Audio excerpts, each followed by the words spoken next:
Hello, and welcome to what is, I guess, gonna be now called Mini Mayhems Behind the Series 2. I don't know if I want to call it that, but you know what, that's what I'm gonna roll with, because I honestly can't think of anything else. It's just like the story of the Mini Mayhems title. That's what it's gonna be now. That's what it's gonna be whenever I do something like this. But anyway, this is just a little intro thing, but what this is for is just to sort of go over the story, go over the characters, just sort of to recap, and actually go over different things from the series and what goes into some of the behind-the-scenes things of this series. But a lot of the behind the scenes, I think, was covered in the first one, so this is more so story recap, because the first thing on the list is going through the entire Mini Mayhems timeline. Well, from the beginning up until this point on the current page of Generation G, which it may not be at that current point, but it's only listing significant points. Yeah, we'll be going over the timeline, we'll be going over the characters, and not just the current characters, all the characters that we've been introduced to in the series so far. I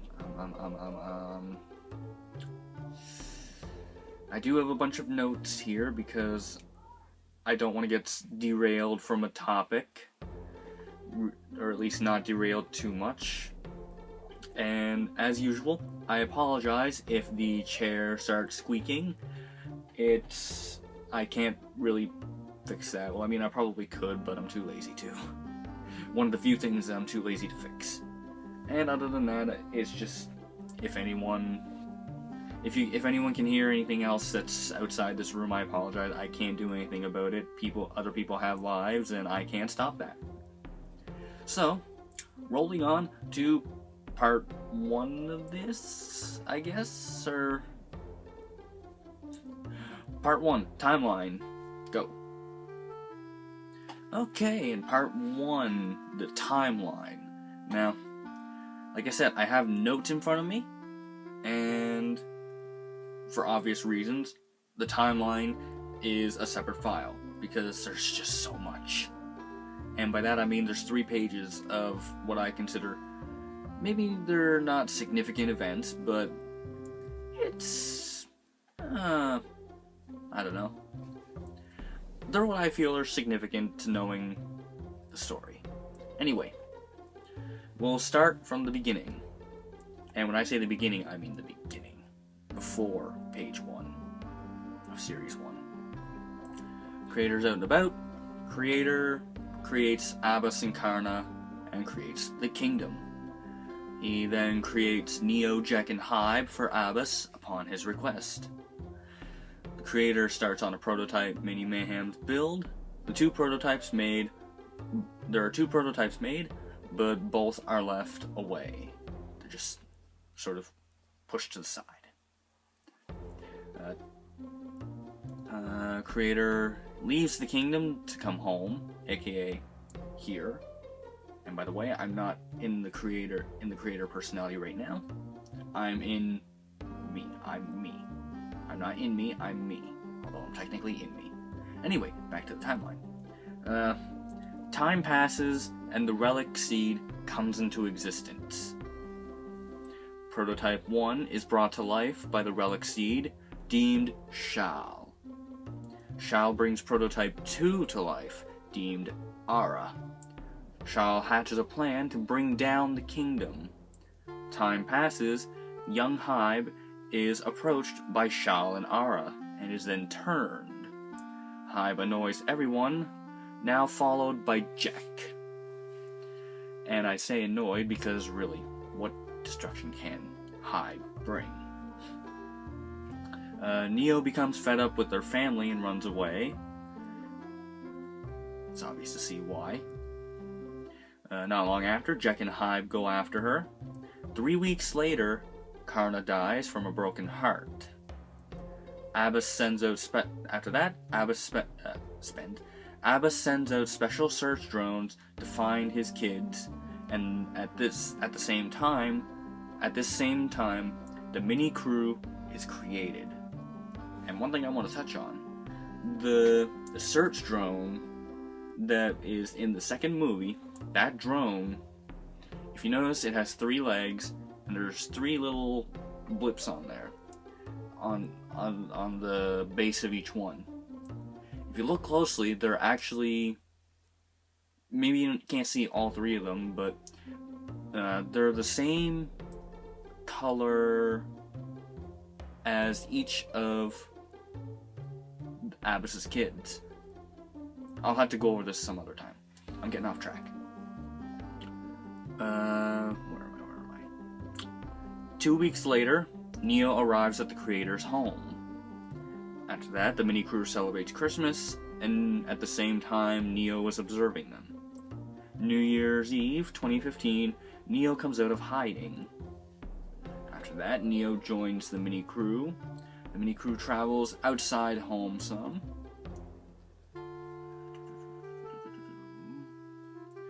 Ox goes on a fighting quest, consistently loses.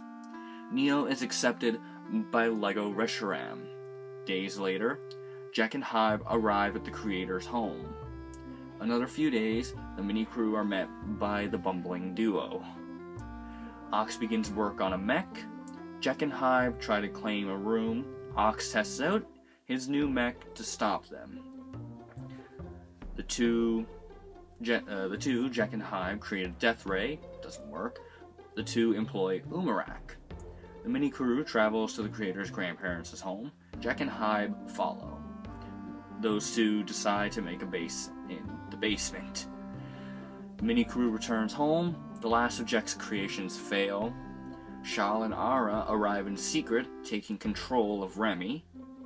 Vakama tells the tale of the secret mock. Jack and Hybe regroup, and they build an army. Jack mentions the Taraga's story. After Neo gets a chuckle out of the army, Hybe requests to see Umarak. Hybe and Umarak find and restore Makuta. Mocks start living. They're always living. Mocks start having paralysis and seizures. Neo and Scuff take a trip to the creator's grandparents' home.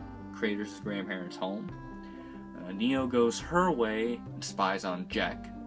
She overhears the duo talking about an army, as well as Makuta. Scuff and Neo return to find many dead Mocks. Makuta shows his face, revealing his plans. Everyone goes their ways, Jack and Hybe now hiding. Scuff dies. That's literally one of the points in here.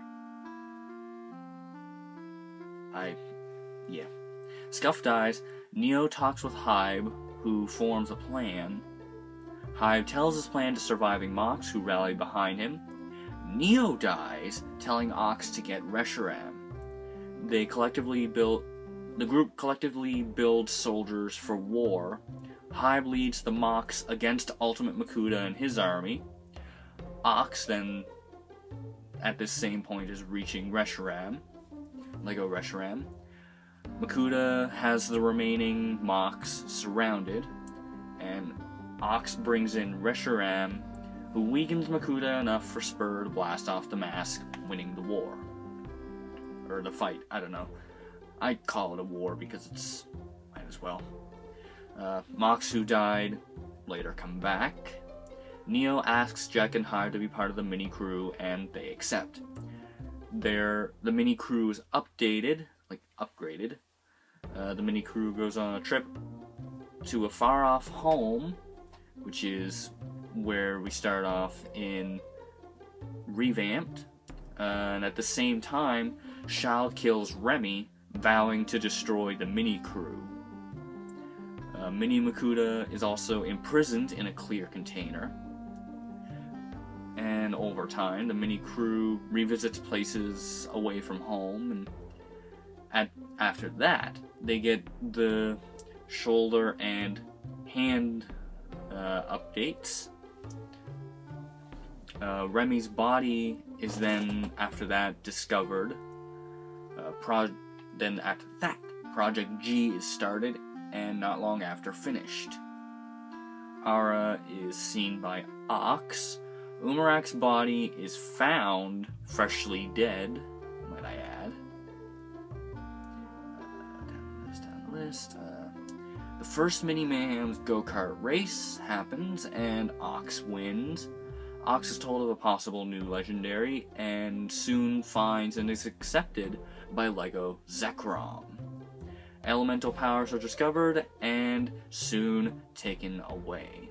Ox's mech is blown up. Hybe tries running for president. I wish he would have won, but I'm not going to get into that. Ox and Neo get together. The original crew meet a new Bugmach, and they also meet the Toa Uniters. Jack begins work on the Changer V1. Creator changes the room. The creator changes the room around. The mini crew has a relaxing summer day. They go on to do they then go on to do their own things. At this point, the drone I mentioned earlier finds Neo. Ox begins work on a new mech. The relic seed is no longer a seed, as it's now at half capacity. The relic is planted indoors by Ara. The next day, the mini crew finds it, Hybe has a vision, and Ox becomes very suspicious. Ox spies on Neo, Jack, and Hybe talking about Shao, Ara, and the kingdom. And after that, next day, Ox tells the original crew, meaning, or as I say, the OG crew, which obviously consists of Ox, Scuff, and Spur. He tells them about what he heard, and they then confront Neo, Jack, and Hybe. And at that point, that's when Abbas comes in. Relic affects Mini Mayhems, Relic affects Mini Crew's mind. Scuff is the first to break free, thanks to Sparks, and gets help from Ara and Makuta to free the rest of them. The Relic is now at full capacity. The Toa Uniters confront Shao and are literally soon after killed, and Toa Shifter is the only one to escape. Shao then steals the Changer V1 and the Ignika, aka the Mask of Life. Next day, Shao instructs only Scuff to show up to fight at the Creator's shed. And the day after that, Scuff meets Shao in said Creator's shed, and they start fighting. Scuff is then saved by Jack's shot. And by the way, the different weapon that Jack has is literally because he better weaponry, of course. I'm getting off topic again. After that, Shao dies after finishing the fight with Scuff, and the relic is reduced to a seed again. Creator destroys the relic seed, Ara fades from existence, and Ara at the same time becomes an honorary member of the mini crew. Crew takes Abbas to the nearby school, and Neo accepts to be the ruler of the kingdom when Abbas offers, but only with the rest of the crew essentially in the same boat. Like, they're all rulers now. They leave, and the Creator activates Project G, aka the G Crew. The Creator introduces the G Crew to the home, and I'm going a bit too fast. The Creator introduces the G Crew to the home, like this home, and soon after creates Candy and Rain. New Year's Eve 2016, Toa Shifter rebuilt into Neo Toa Shifter. Kyle builds a character, which then builds its own character.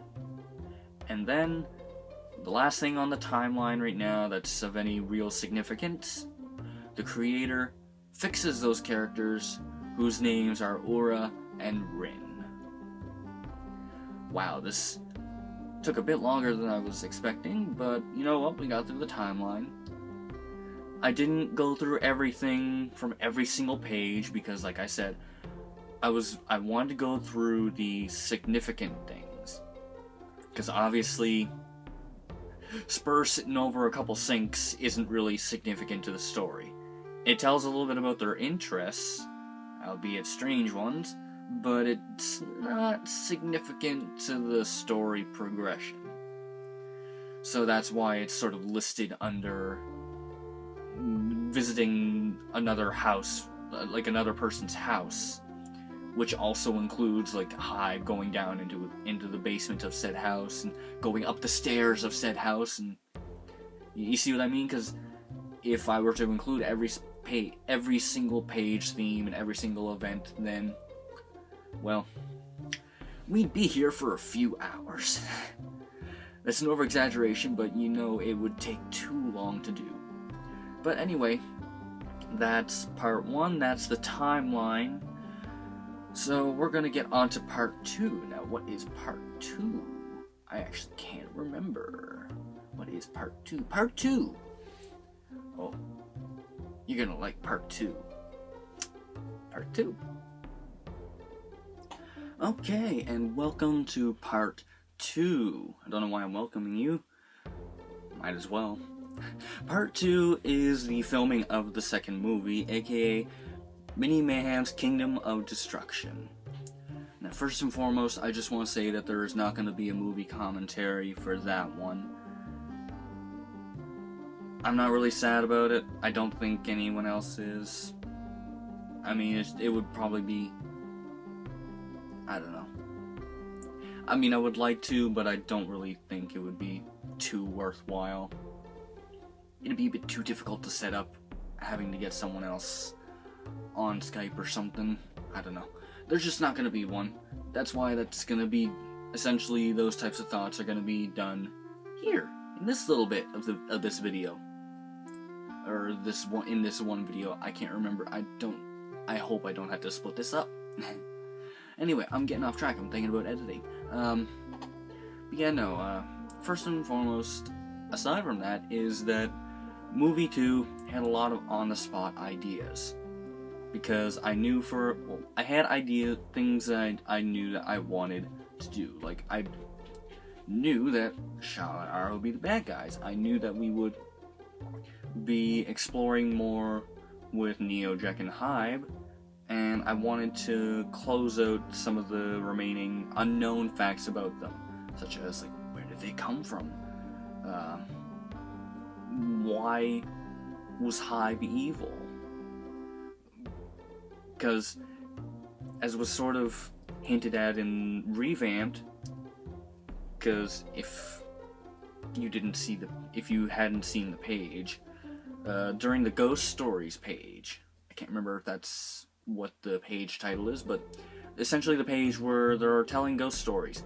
Hive tells, essentially, what happened to him, but plays it off as someone else that it happened to. And that's one of the things I wanted sort of addressed in this movie, like actually revealed to people. And actually one of the on-the-spot things was Abbas and Karna, because they didn't exist up until, well, maybe not so much the writing stage, but it was, I don't really know how to describe it, but there wasn't too much of a plan to add other characters until I started thinking how to tie things in, how to get things done, how to get story elements told. And another thing was the relic. And speaking of the relic, it was another on-the-spot thing that there were going to be 3 stages of the relic. Because originally, there was only going to be one. And that was the main hunk of whatever you want to call it, that was sort of plopped in front of the mini crew. Like when Jet goes to get Spur, when they come and they see the thing that's on the floor, that was originally all there was going to be, just that one stage. But after just a little screwing around, I decided that to add just a couple more. And the relic props are actually, well, they're not older than the first movie, but I mean, the actual relic props were made before the first movie was finished editing. Actually, it was either before or it was during the early stages of editing that they were made. Because I know, yeah, it was one of those two, but before movie 1 had finished editing for certain, those props were made. And if you're wondering what those are, what they're made of, tinfoil. Tinfoil with a couple different different colored plastic wraps melted around them. And the way that I did it was I just obviously took the tinfoil and made it into whatever shape. And there was a couple layers of regular plastic grocery bags. And at the time, I was doing the house sitting. Now that place has a fireplace, and I had to keep that fireplace going. And you can see where I'm going. Using something to hold the plastic covered tinfoil things in there. Not my hand, obviously. I'm not that stupid. I put it in there and let the things shrink around the tinfoil and actually sort of break open in some areas. Because I knew for a fact that actually looked cool. Or at the very least, it looked interesting. Then I noticed that we had some flyers bags. Like newspaper bags. And like the plastic bags that newspapers and flyers come in. Cause it was pink, so I figured, okay, like a pinkish red, so I figured, okay, I'll use that. It's a different color, it'll make it more interesting looking, and after it was done, the first one looked just very evil.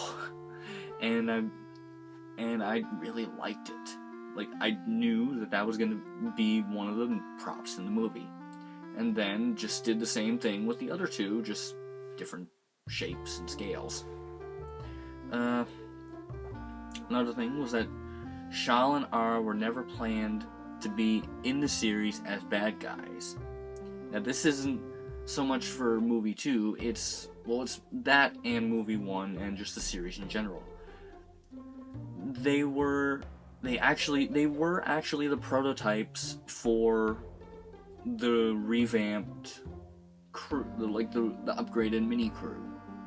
Because I wanted to try and figure out, okay, how do I want to do this design? I know what I want to do for the arms and legs, but how exactly do I want to go about doing the body? That was the main part where the prototype, the sort of concept building came in. And overall, Ara's body build was the one that was chosen. And mainly just because the way that I'd done Shal's body was actually not really efficient, but only because I used the wrong parts. Maybe if I'd used different parts, I could have ended up with a completely different looking mini crew, who knows? But they were actually almost, Shal and Ara were almost rebuilt as new mini Mayhems mini crew characters. And I'm actually very serious. For a few days, I was heavily debating whether or not I was going to sort of recolor them and use them as characters. But overall, I decided, nah, I'm not going to. I don't think I will. One second, I gotta do something here. Okay, and we're back. I just had to make sure that this didn't die. There we go. Cameras. How do they work? This didn't die out because, yeah, battery's low. Anyway, back to things. Yeah, they were almost characters. I know. I wonder what the story would have been like if they were put in as characters. I can only imagine. Anyway, the next little thing is that that actually does regard the second movie is that I actually had mixed feelings about what I want to do for Neo's choice about, well, leaving, because, well, I mean, we'd be saying goodbye to the 6 main characters of the series, the iconic characters, like the starting characters, the characters. But overall, I did decide that I would still go with it because gotta keep it fresh. Because I mean, it's not like I was gonna upgrade them again. So I mean, it would just be the same thing over and over. I mean, Project G was always gonna be introduced for Page Series 3. But I didn't know if I want to have the mini crew there or not, because I felt like I had already done everything I could have with them. Like, unless we went to new places with them, it really wouldn't have been that new. The only new element would have been the G crew, and I mean, I could have went and kept the mini crew, but no. The G crew is now taken over. They're now the stars. Movie 2, going off my next note here. Movie 2 was meant to answer questions about Neo's family and origins and give way to new things. So like I was saying, like, I didn't want to repeat old things, so obviously she accepted her father's offer and they all became rulers of the kingdom. And when I say answering questions, I mean, like I said, like, where did Neo, Jack, and Hive come from? Like, where do they live? Do they have a family? Because obviously they're siblings. So, I mean, and like I said, one of the things was that why was Hive evil? And why was only his eyes turned back to their original color, or his eye turned back to its original color, when Jack's was just the same as ever, didn't change?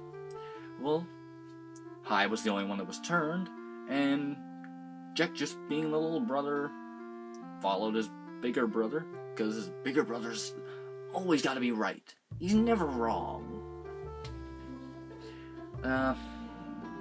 And that's, like I said, that's when Abbas and Karna came in, as far as, like, ideas for things. Another thing about movie 2, the first scene filmed was actually when we first see Abbas. So, you know, when he's looking out over this hilly area, looking out towards the ocean, that's the first scene that was actually filmed. And one last little thing about this is the audio, music, and just editing in general. it was given, excuse me, it was given a lot more attention this time around. Like, a lot. Because, I mean, in my opinion, music was a lot better. Just audio in general was a lot better. And editing felt improved. I still think that editing, like scene editing, could have been improved. Because I don't think I'm gonna do any better with the subtitles. I mean, I know what I could do, but I don't really think I'm going to. It would just be doing the speech bubble thing, like I recently did with the pages. But even then, I feel like that would probably actually cut off too much of the video, unless I were to do like a widescreen looking thing and have the subtitles on one of the black bars. But I don't feel like doing that. Too much work. And yeah, that's it. That's part 2. I guess we're going on to part 3 next. Ooh, characters. See you in part 3. Alright, and welcome to part 3. This is going over the mini-crew characters, aka the first characters.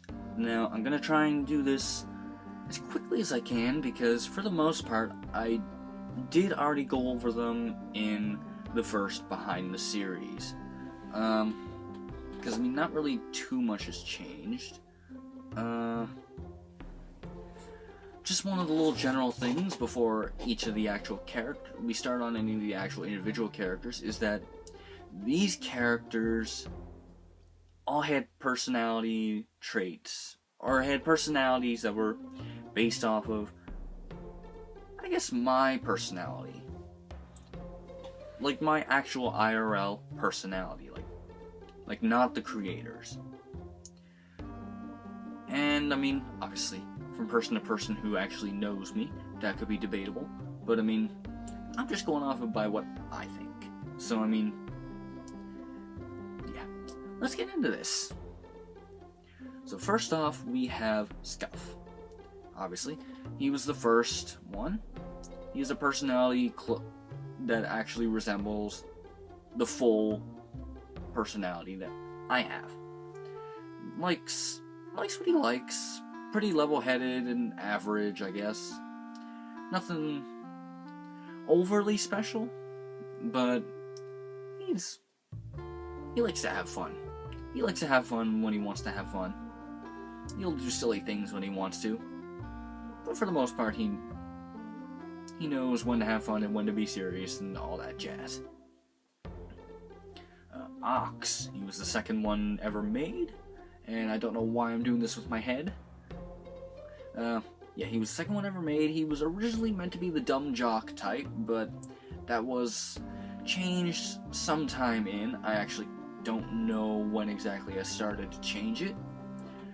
He's grown a lot, and he's grown to know when to quit in a fight, but can sometimes slip.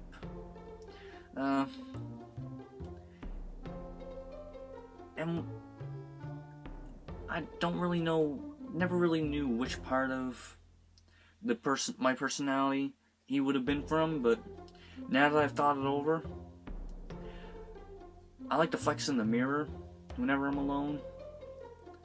Yeah, I know. Sticks for bones here. I like to flex in the mirror. And, I like to think that's where Ox's personality came from. Because, I mean, Ox is actually strong. He's not the strongest, but, I mean, he's decently strong. Definitely not nowhere near Neo, but, but yeah, no, it's a little funny thing, but, I like to think that's where his personality comes from. Spur, she was the third one created, and she embodies my learning interests. Specifically grown to learning about creativity and art and all that stuff, which is my actual IRL passion, because obviously I'm an artist. I love creating, I love making, I love building, as demonstrated by this series. And she's a very, very upbeat character, always tries to bring down moods up. Or maybe did I say? I don't know if that's the right way to say it, but if the mood isn't really too good, like if people are sort of down and such, like she'll do her best to bring the mood up. Like she'll try and make everyone's day a bit better. After that, we got Neo. She embodies. I don't even know if this is an actual word, like my introvertedness. Like, cause I'm a very. It's maybe not so much online, but people who know me IRL, they know that I am quiet. I'm very hidden. I don't like talking, or at the very least, I don't talk much. I only talk to people IRL if I'm talked to, or if I'm comfortable around the person. And obviously, Neo's that way. When she first was introduced, when she first became a part of the mini crew, she was pretty quiet. She was practically silent throughout all her observing time. And once she actually got to know the entirety of the mini crew, and even when her brothers were part of the mini crew, added to the mini crew, she was talking normally, I guess you could say. She has a lot of dislikes that come from her past experiences, like the ones that drove her to run away from her family and such, the kingdom. And she is both emotionally and physically strong. On to the next ones, Jekyll and Hyde. They were originally based on the Jekyll and Hyde concept, one being the calm one and the other being the crazy ecstatic one. But they have grown as more since then. Just move this thing down. Jack. He is my crafting side, literally, like making physical things, like literally building, like these little things. Like, this is the type of thing where Jack comes from, my passion for building. And he is the calmer younger brother of the trio. And, well, he is the youngest in that trio. I still don't really have any idea about ages for all the characters, but for certain, there's going to be more clarification on it later on. Anyway, back to this. Hybe. He's become the part that, well, I guess you could say that. I guess I could say that. He's become the part that strives to achieve greater things. Because originally, the idea was that that his personality was he chases for victory. Like, he always has to win, but there isn't too much to win. So, it's now, in my mind, that he's sort of, like, his personality, his main trait is that he likes to achieve the greater things, I guess. He has a love for swords, which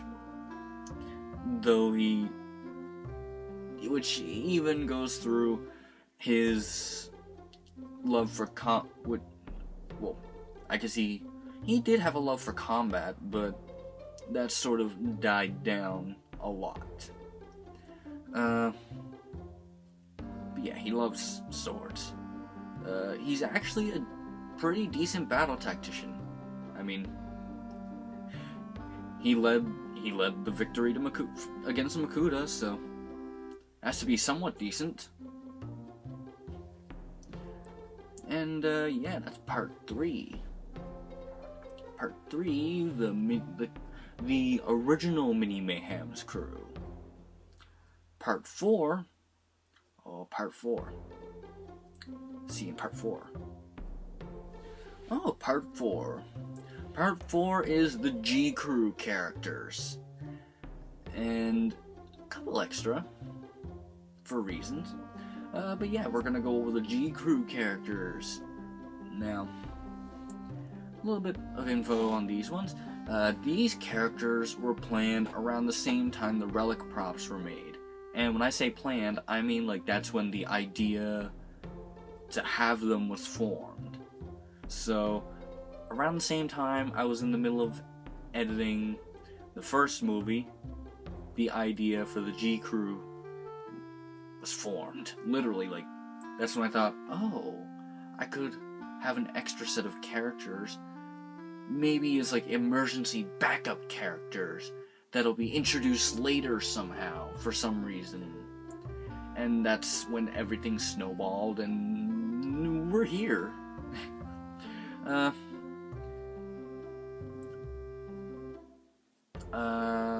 Yeah. I did with them what I didn't do with the mini crew upgrades. More unique physical features. Because the original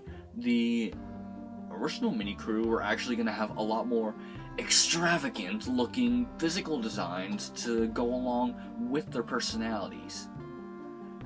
But that didn't happen.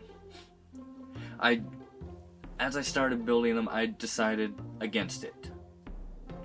Which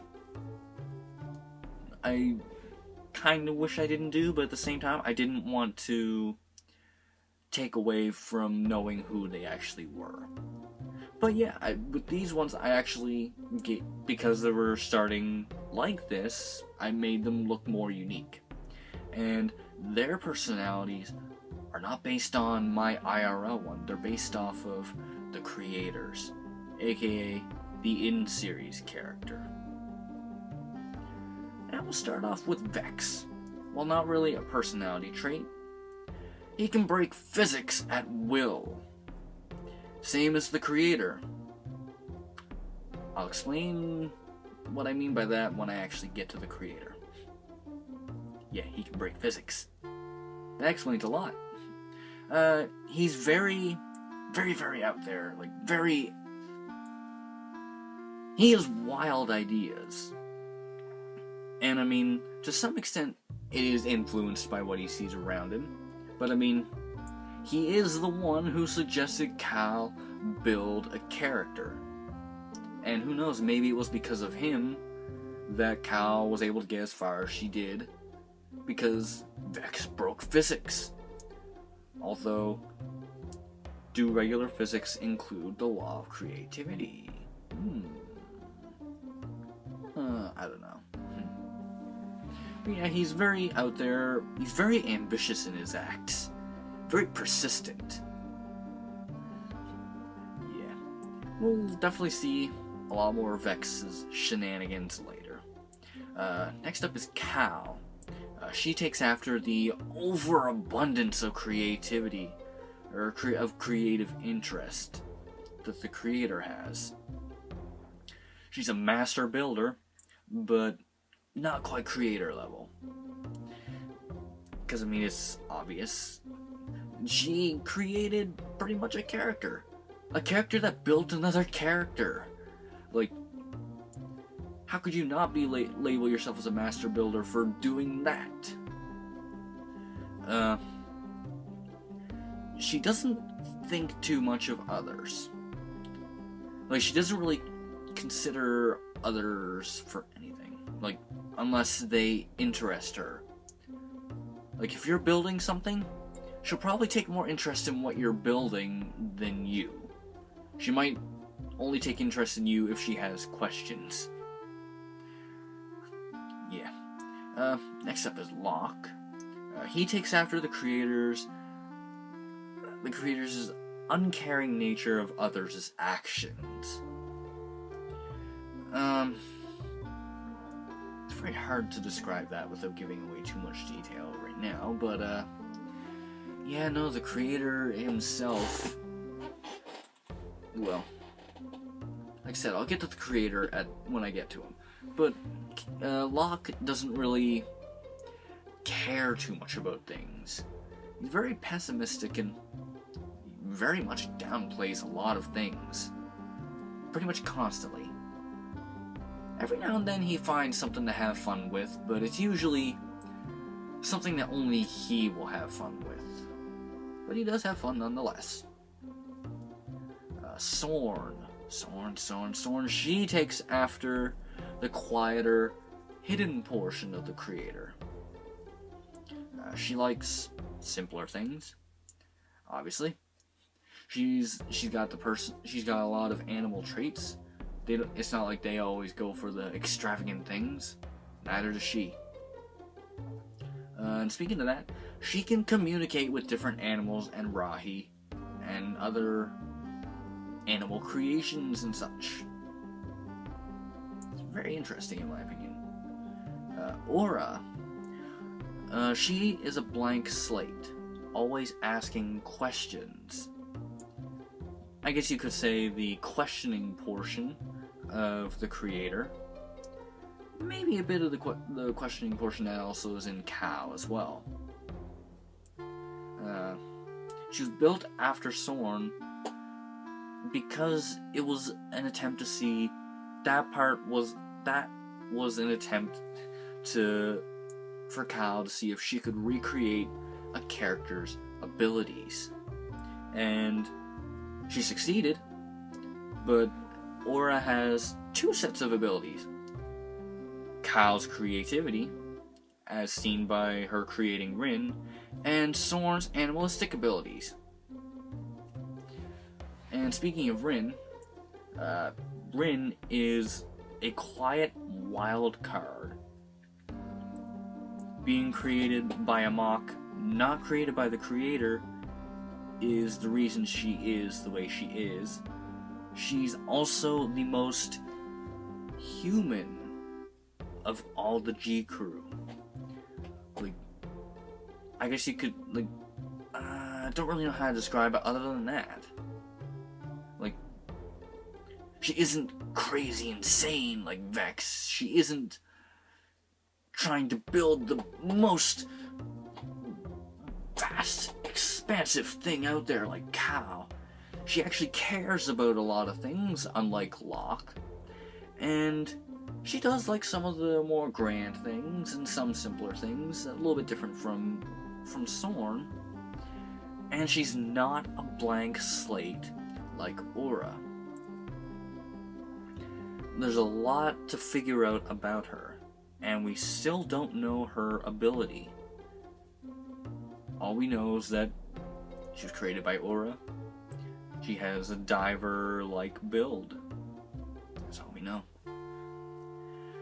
And while they're not part of the G crew, the other two characters are Candy and Rain. Yep, the Rainbow Candy duo. My personal favorite duo. They were originally planned for Series 4, like Page Series 4, aka after Movie 4. Technically during Movie 4, but I built them so early on and fell in love with their design so much that I had to put them in now. Like, I just couldn't not put them in now. I mean, I was originally just gonna put them in for like one or two pages, just to say that, hey, there's other characters that will be coming, but they're just not gonna be in here yet. But then, oh, Christmas is coming up. Why not make them the holiday special stars? Like, and that's where Rainbow Candy comes from. And their personalities. Like, Candy is she's very energetic, and she likes a lot of things. Like, she likes a lot of things, and she likes a lot of weird things.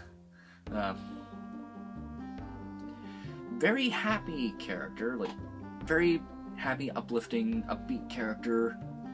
Always tries to make you smile, no matter what. And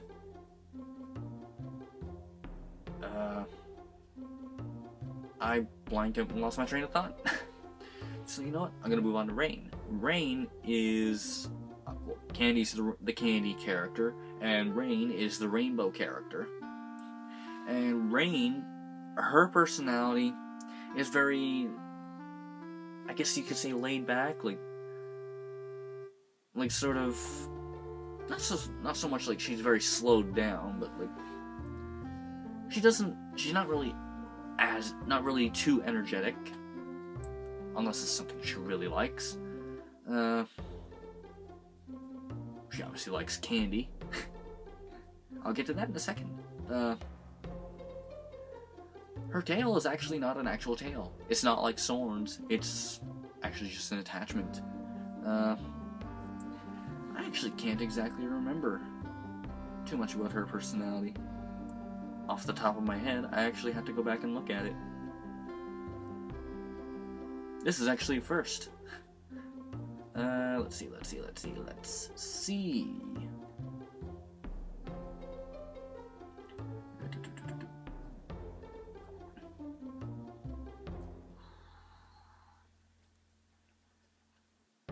Okay, yeah, so yeah, I was right. She's very like laid back. She's the normal, average kind, or at the very least, that's what she likes to think she is. Always has candy there to remind her otherwise that she's out of this world. Normally very calm, although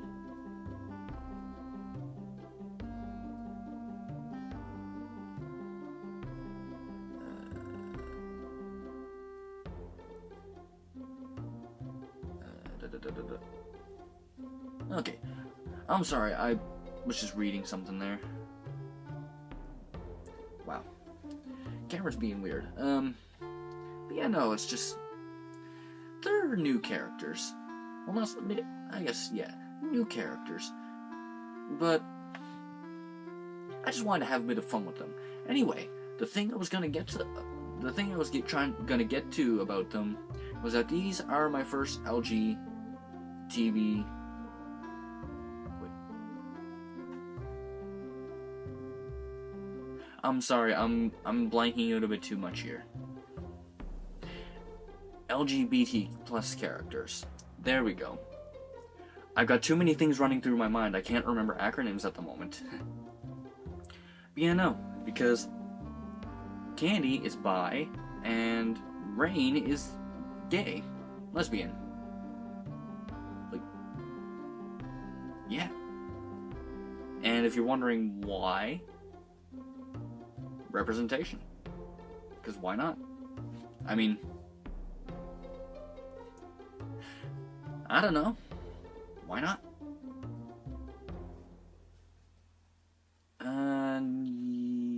Yeah, that actually, I think that does it for all of the Lego characters. There's only one left to go over, and that's the one that I play, the creator.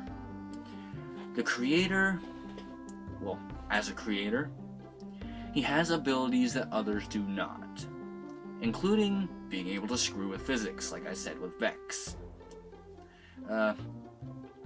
Doesn't actively take any of the mini-crew's places. They just follow and he says nothing.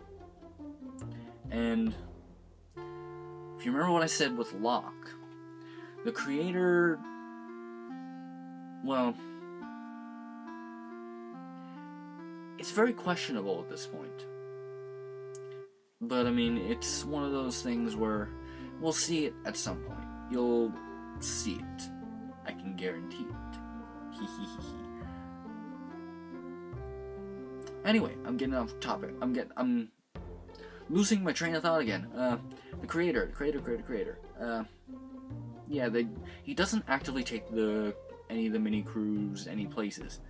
They just follow, and he's just like, okay, this is the thing that's happening. Can't stop it.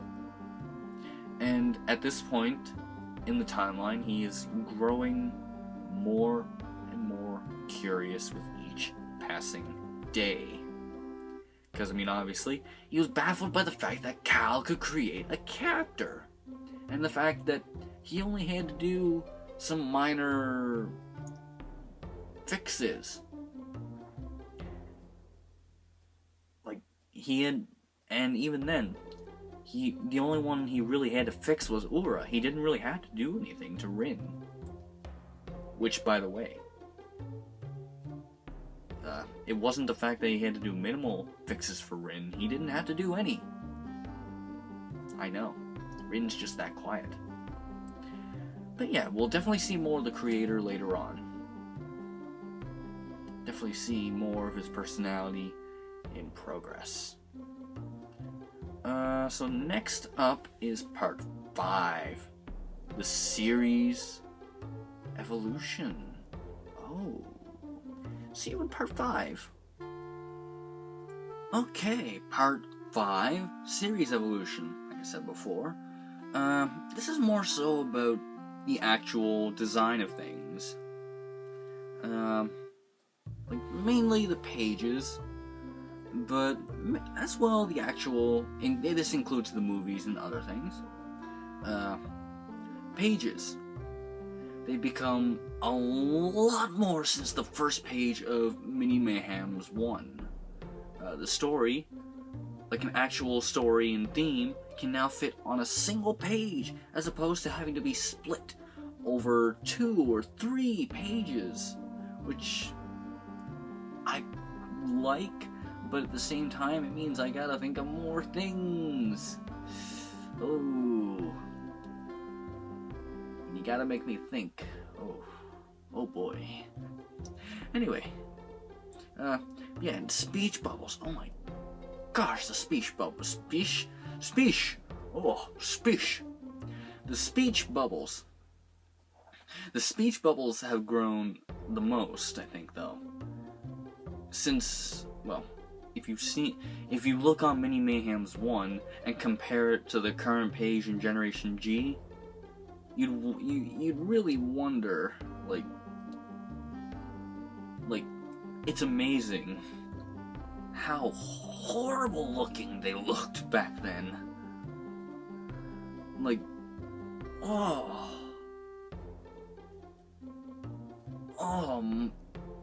I can't get it out of my head now. I gotta read the next thing so I can think of something else. And of course there's the movies, which have had improvements between movie 1 and movie 2. Like I said, there's filming and editing and audio and music and general editing. Just, I'm pretty sure I already went over that. And the newest and latest thing are the G shorts, or just general shorts. Yeah, G shorts, general shorts. I never thought of that. But yeah, they're new and they're meant to be the experimental thing. And I'm hoping that they'll find a place in Page Series 4. I mean, you never know. They could. They might. I honestly don't know. And shorts are literal video form of pages, whereas movies are the major story elements that do the most for the series. And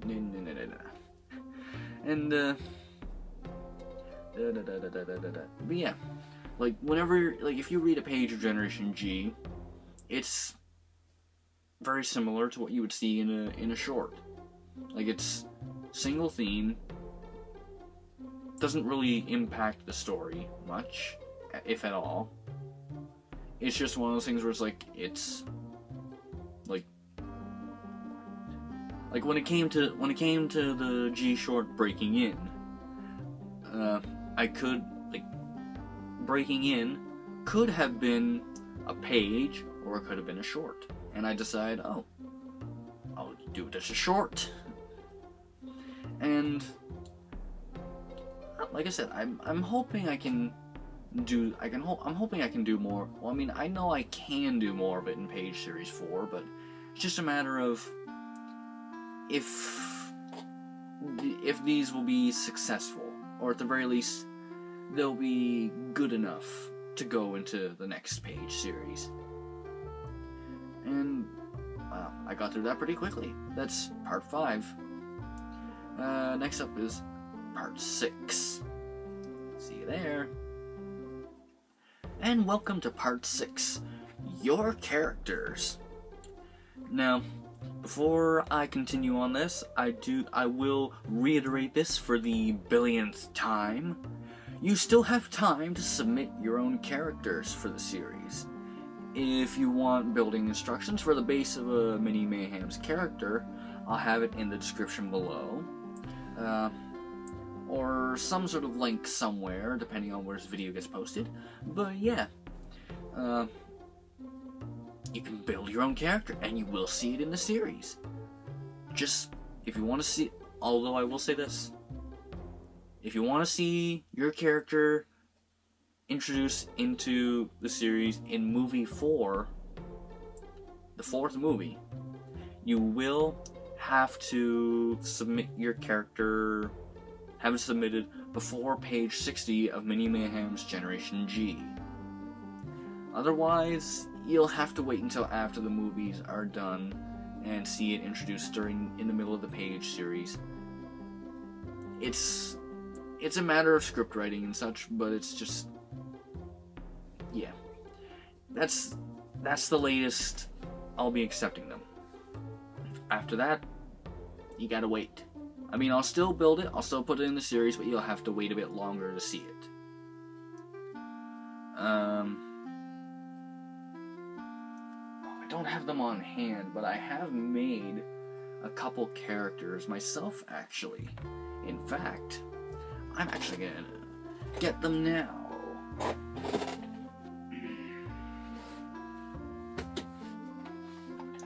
And I'm back! And this time I have the couple characters that I mentioned before, because like I said, I myself have made a couple new characters that are going to be introduced in this next page series.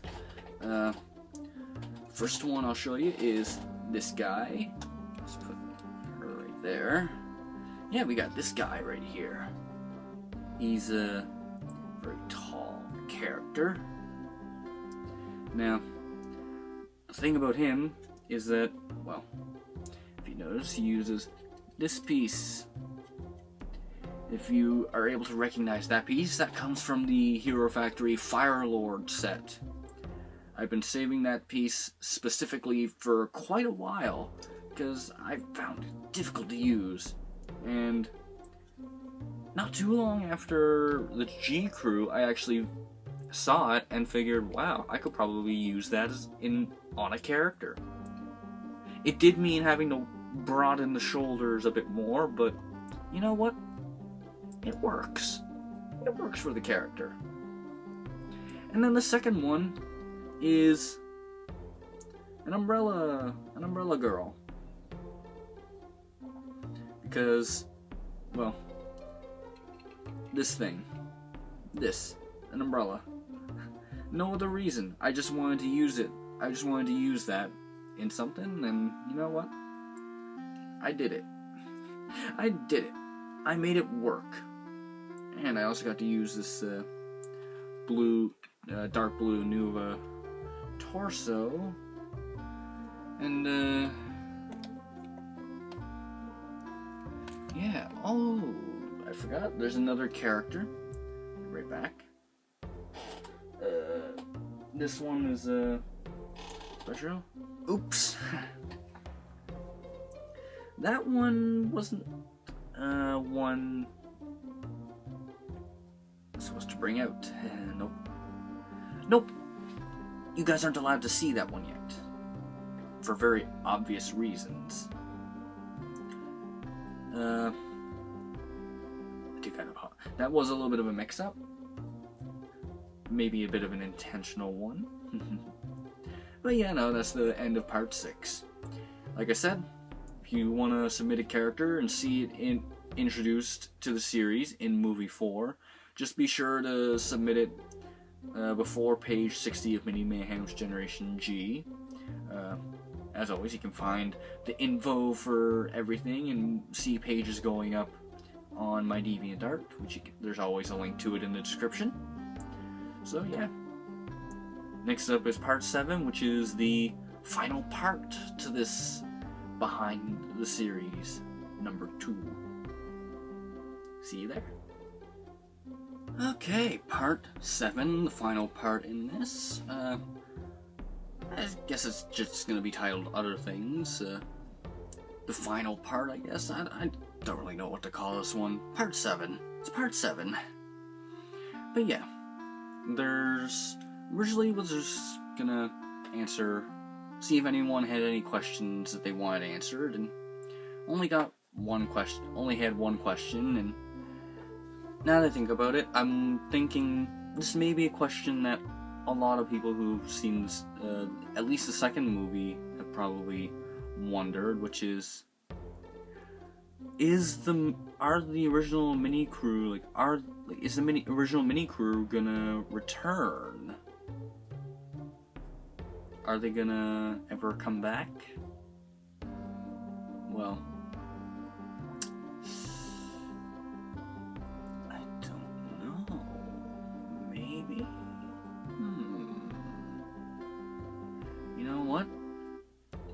You're gonna have to wait until the first poster drops for movie 3.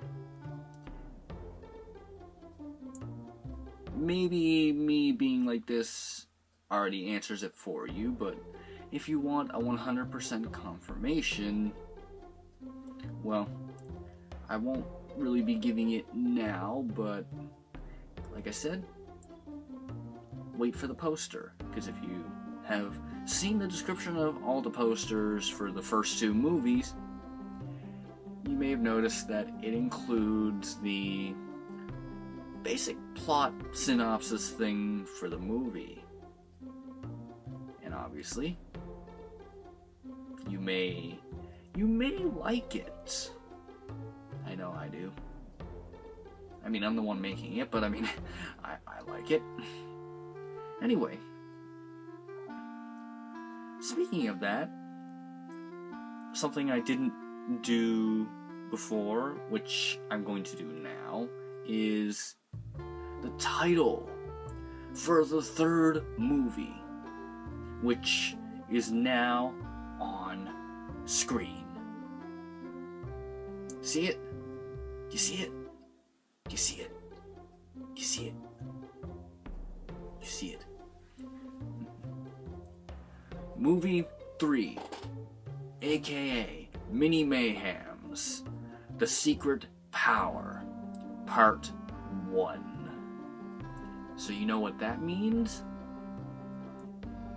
That means there's gonna be a Part 2, which I've already said this probably a dozen times already before, but the next 2 movies are a 2-parter. Because we have Mini Mayhems, The Secret Power Part 1, and The Secret Power Part 2. Oh, I'm personally very excited for these ones, but just because it's, I'm just, ooh. I've been excited for doing Mini Mayhem's stuff before, including movies, but oh boy, I'm very happy to be doing. I'm very happy that these ones are being done, and that I'm doing them now. Well, I mean, not now, but I mean, right now, I am in the middle of doing the basic plot line. So that should be done. Actually, it'll probably be a little while. I'm not entirely certain, but definitely gonna be working on both movies. Obviously more so on movie 3 before movie 4, but I'm gonna be doing work on movie 4 at the same time, just so that it's not a huge gap for you guys. Another thing is that the next G shorts, they're going to be released on the same days. The next 2 shorts are going to be coming out on during the same day as page 40 of Generation G, and then the Rainbow Candy special is going to be coming out on page 50. You got that to look forward to, I guess. Not too far away. Nothing really else to do. I mean, I have Matoro. You guys want to see Matoro? I mean, I guess you don't really have a choice. I got Matoro. Matoro.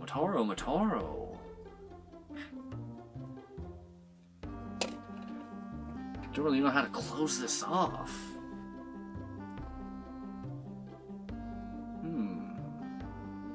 Well, anyway, I hope you enjoyed this look behind the characters, behind the series, look at the timeline. Well, I guess hearing the timeline, I guess. I don't know, I hope you enjoyed. Thanks for watching. Shifter, out.